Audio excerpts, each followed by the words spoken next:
Hey guys, it's Jimmy from over at Movie Death Blows. I'm making my triumphant return to movie reviewing. Been off for a couple months, obviously, given the circumstances of what's going on. I wanted to jump back in with some of the HBO Max releases, but I didn't really have a strong feeling for Godzilla vs. Kong or the Snyder Cut. I mean, I like them both, but nothing I could talk about concretely that would interest anybody that didn't already see those. I'm going to jump back in today with Mortal Kombat. Mortal Kombat that came out on HBO Max this past week. Let's preface it by saying it's not going to win any awards. It's not going to gross $90 billion at the box office or anything like that, given the circumstances. It's not a great movie, but it's a very good movie. I had a very enjoyable time watching it. I won't lie, I've watched it 5 times since Friday because I had such a good time watching it, and I wanted to make sure I didn't miss anything and just catch up on stuff that I wanted to talk about so I didn't forget it. Well, let's start with the good first. This is the best Mortal Kombat movie we've seen since the original. Let's never mention Mortal Kombat Annihilation ever. Let's try not to, at least. I was a big fan of the 95 movie, big fan of Christopher Lambert as Raiden and Robin Shou as Liu Kang. This definitely... I don't know. I can't for sure say it's better than Mortal Kombat 1995, but it's on par with it, and it's close to being better. I'll have to watch it a couple more times to make that judgment, just because I hold the original one in such high regard because of, being 9 years old when it came out and playing the first video game with, those original characters and whatnot. It holds a special place to me, movie-wise. I remember every day, coming home, is Mortal Kombat on? Can we rep Mortal Kombat? Is there more Mortal Kombat we can watch? Okay, so it's a good movie. Let's go with that. The cast is great. There's a couple people who really shine out. Louis Tan plays Cole Young. He's not a character from the games or any kind of other extended canon that I'm aware of. I think he's just an original character they made for the movie. I mean, Louis Tan's a great martial artist. His character Cole Young in this movie isn't anything to write home about. I think they kind of set Mortal Kombat up for a trilogy, so hopefully we'll see more growth from his character then. I mean, Louis Tan, you've probably been familiar with him. He was in Into the Badlands, and I think he was in season 1 of Iron Fist. I can't remember if it was season 1 or season 2, but he did play that Legend of Drunken Master kind of guy that Danny fought in, where they were fighting the Hand the one time. He was in Deadpool 2 as Shatterstar, but again, we didn't really get to see any of his hand-to-hand martial arts at that point. He kind of just, jumped into a helicopter blade and died.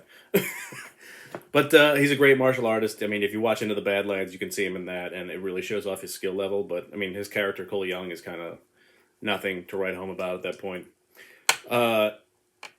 Jessica McNamee, who I wasn't familiar with until this movie came out, I kind of looked her up real fast. I mean, she was in The Battle of the Sexes, that one about Billie Jean King and Bobby Riggs. But there's really nothing... Oh, she was in The Meg, but there's really nothing to write home about on, her, fighting style or martial arts-wise. But, I mean, she's a great Sonya Blade. I mean, I don't think is she better than Bridget Wilson or Sandra Hess?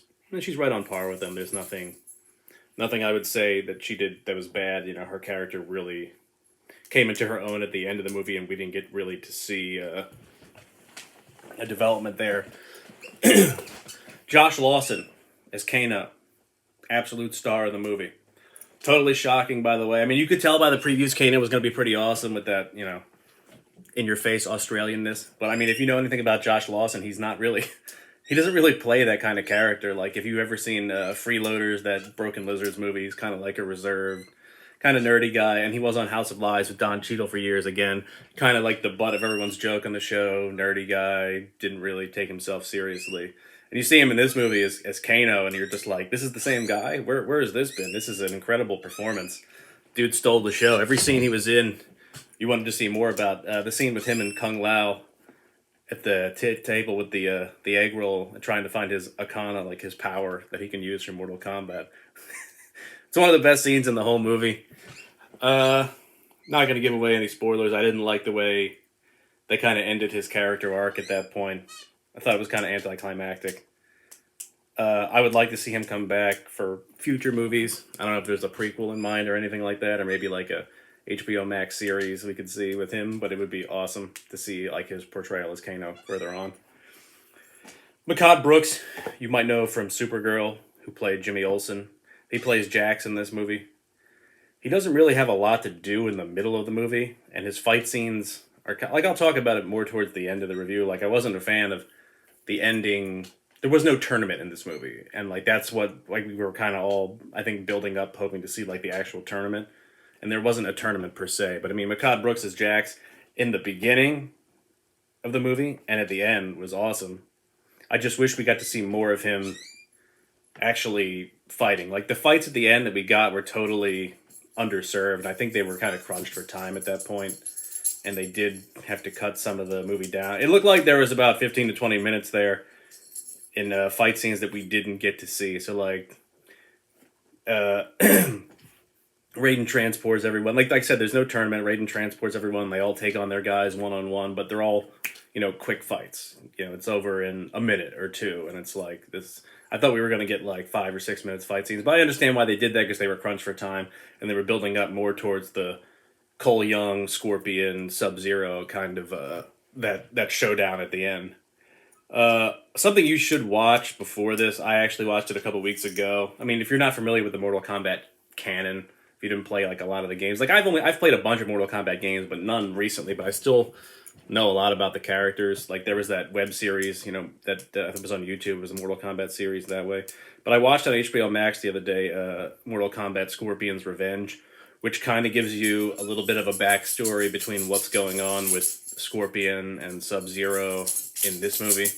Obviously, SubZero is part of the Lin Kuei clan. Scorpion is the Shira Ryu, and you get to see, I won't say a lot more building on that, because like when the movie starts, it's pretty much when this movie starts. It's like, Scorpion and SubZero having a showdown, and whatever happens. You can go see it. I'm not going to spoil it for you. But like, there's a lot of things that can be covered in, like I said, prequels and sequels, and we can see more in the depths of Scorpion and SubZero and the rivalry between the clans.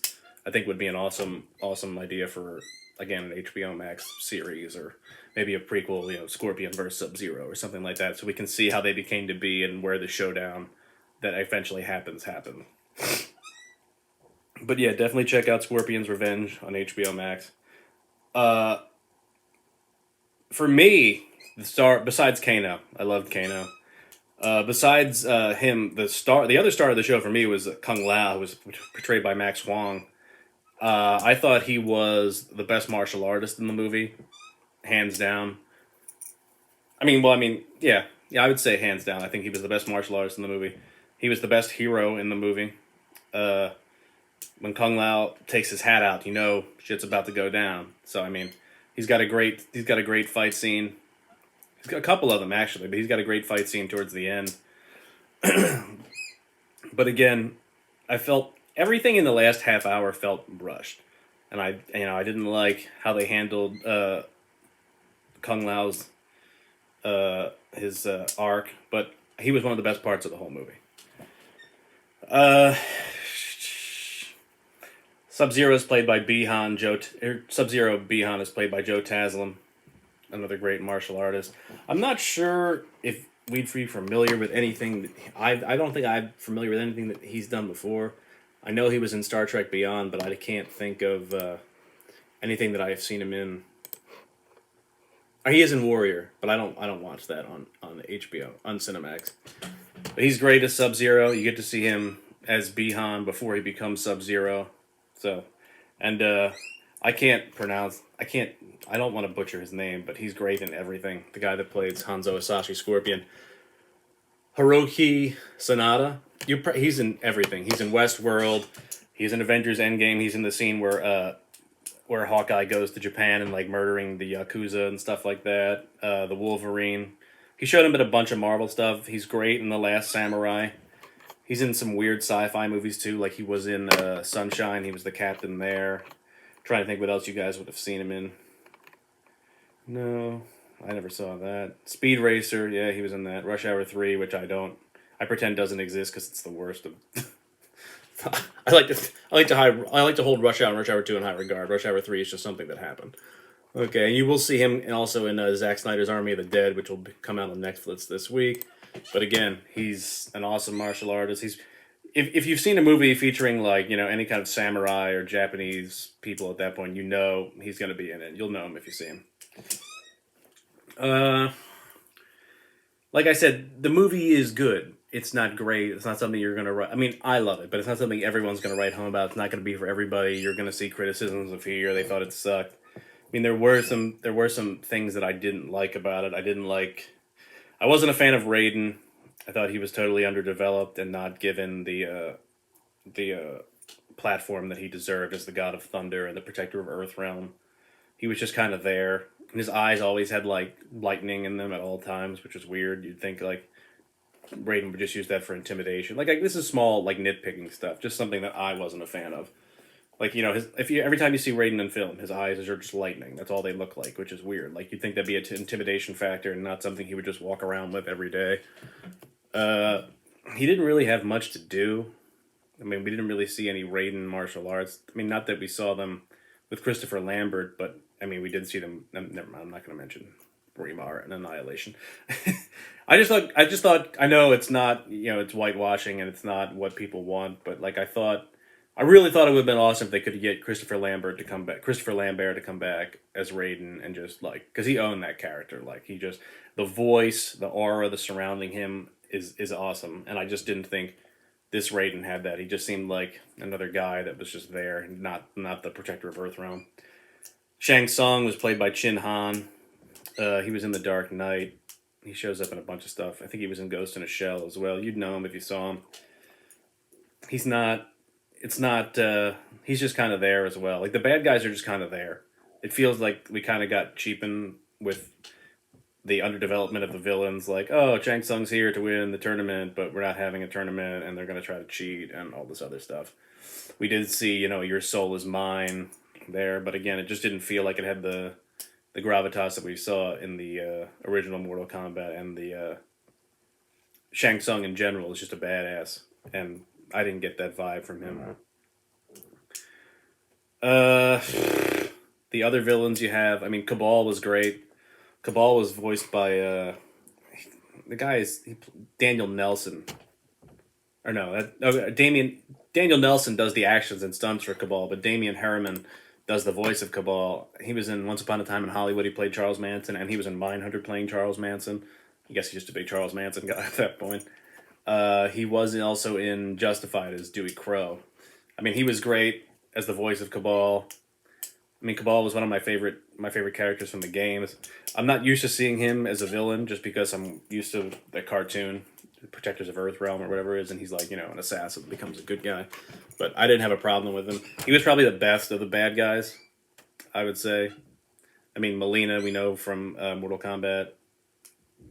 And Nitara, the wings, again, underdeveloped. And Reiko, who's played by Nathan Jones. You know him because he gets pretty much slaughtered and everything. Brad Pitt murdered him in that first scene in Troy with the sword in the neck. Goro is in it, and this is something I wasn't a fan of. He didn't feel like, Outworld's champion, like this badass that was going to just mess up some people's day. Like, I think we're going to see him again in future movies just because it's Mortal Kombat and there's sorcery and stuff like that, but, I mean, it's not...